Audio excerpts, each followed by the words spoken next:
S news India को subscribe करें और बेल आइकन दबा दें ताकि आगे की वीडियोस की नोटिफिकेशन आपको आसानी से मिल जाए। नमस्कार, आप देख रहे हैं एस न्यूज़ इंडिया। पूर्व केंद्रीय मंत्री जसवंत सिंह का निधन हो गया है। जसवंत सिंह का ताल्लुक राजस्थान के बाड़मेर से था।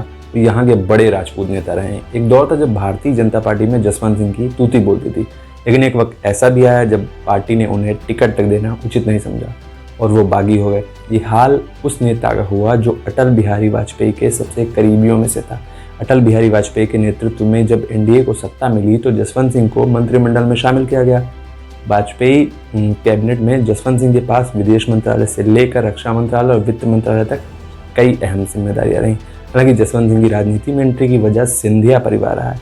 वही सिंधिया परिवार जिनसे बाद में जसवंत सिंह का 36 का आंकड़ा हो गया। 3 जनवरी 1938 को बाड़मेर के जसोल गांव में जन्मे जसवंत सिंह जीवन के शुरुआती दिनों में जोधपुर राज परिवार के पास नौकरी करते थे।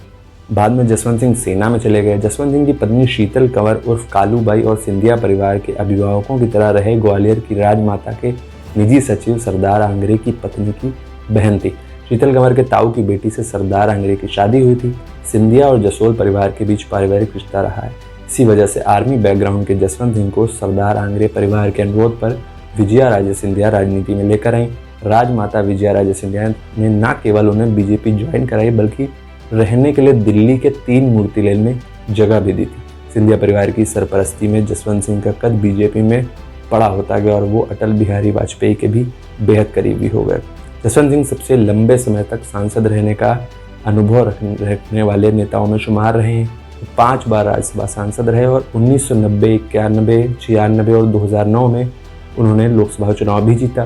हालांकि इसके बाद तस्वीर पूरी तरह बदल गई। बंटवारे पर लिखी गई जसवंत सिंह की किताब जिन्ना को लेकर काफ़ी विवाद भी हुआ। उन्होंने बंटवारे के लिए नेहरू के साथ साथ सरदार पटेल का भी नाम लिया।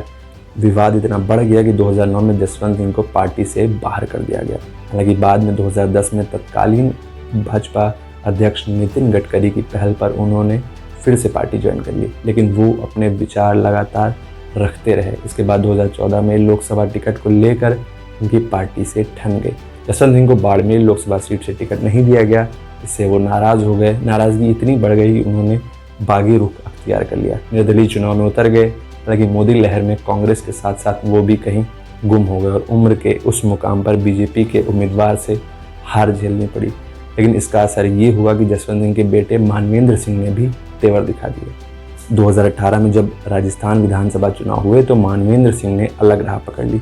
तत्कालीन वसुंधरा राजे सरकार से राजपूतों की नाराजगी को और मजबूती मिली। नतीजा ये हुआ कि राजस्थान में सत्ता परिवर्तन हो गया। जसवंत सिंह के केंद्रीय मंत्री के तौर पर कुछ फैसले रहे जो उनके कद को ऊंचा करते हैं, जैसे परमाणु परीक्षण के बाद दुनिया के साथ संबंध बनाना, राजनीतिक जीवन में भ्रष्टाचार से मुक्त रहना, बीजेपी का उदारवादी चेहरा बने रहना, बांग्लादेश पाकिस्तान के साथ रिश्ता सुधारना हो।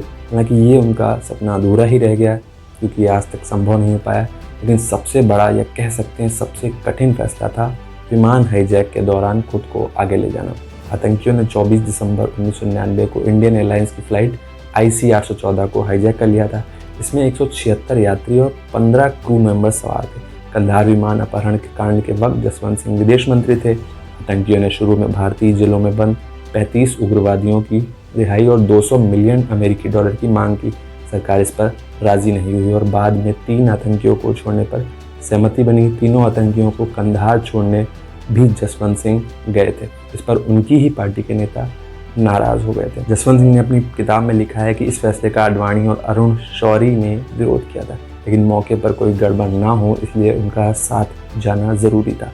इस तरह पूरी उम्र बीजेपी के साथ एक संस्थापक सदस्य के तौर पर रहने वाले जसवंत सिंह को जीवन के अंतिम दिनों में स्वतंत्र रूप से ही वक्त बिताना पड़ा और इस तरह वो 27 सितंबर को दुनिया से अलविदा कर गए। बाकी खबरों के लिए चैनल को सब्सक्राइब जरूर कर दें और बेल आइकन दबा दें ताकि आगे की वीडियोस की नोटिफिकेशन आपको आसानी से मिल जाए।